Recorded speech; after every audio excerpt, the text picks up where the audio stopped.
The ideal position for President Obama to take on Iran is actually the title and core substance of our new book, Going to Tehran. Obama needs to go to Tehran.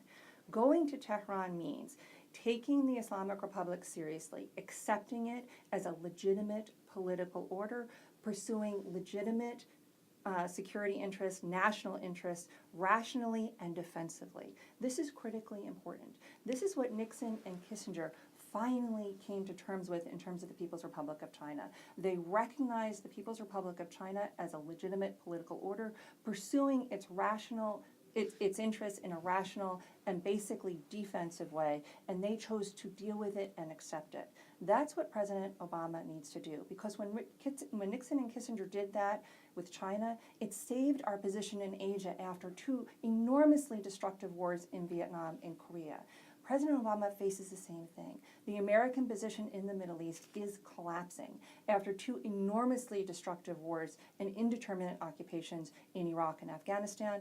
And with the Arab awakening, the United States needs to realign with the Islamic Republic of Iran as fundamentally as Nixon and Kissinger were able to realign with the People's Republic of China to save our position in the Middle East and our global standing more broadly. So why hasn't Obama done this?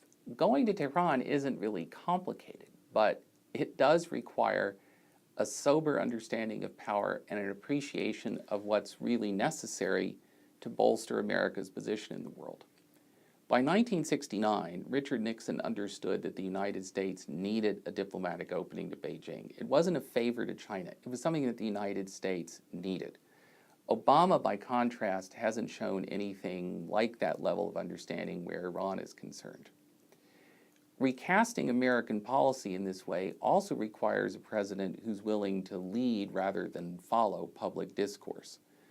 For more than 30 years since the Iranian Revolution, American elites have bought into and cultivated this really pernicious mythology about the Islamic Republic, that it's irrational, illegitimate, and vulnerable.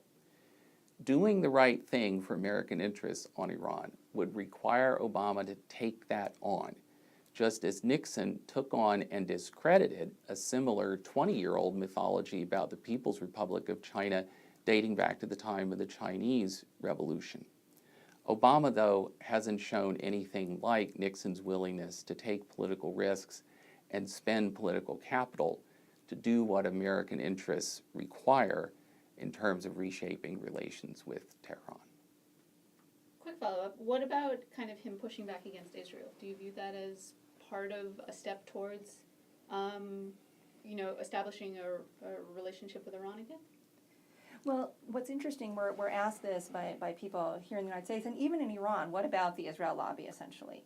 People forget that there was a very powerful Taiwan lobby in the 1950s and 1960s, and that American elites had very similar views about the Chinese and about their determination not to deal with Red China and to deal with Taiwan.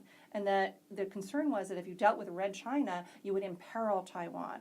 But the facts are that since the opening to China, Taiwan has actually flourished politically, economically. So have our other allies like Japan and South Korea. Japan went through its biggest and most important economic and political boon since we had the opening with China.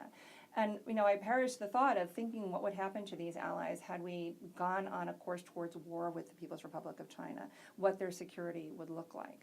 So both it is very important to take on the false premises notions that the Israelis are putting forward, but also to assure them that a less conflictual Middle East is in everyone's interest. It means that Israel would have to reconfigure its national security strategy. It would no longer be able to deploy force wherever, whenever, and whatever degree it wants. That's something that will be hard for the Israelis to internalize, but is necessary for real stability, peace, and prosperity in the Middle East and for America's global position.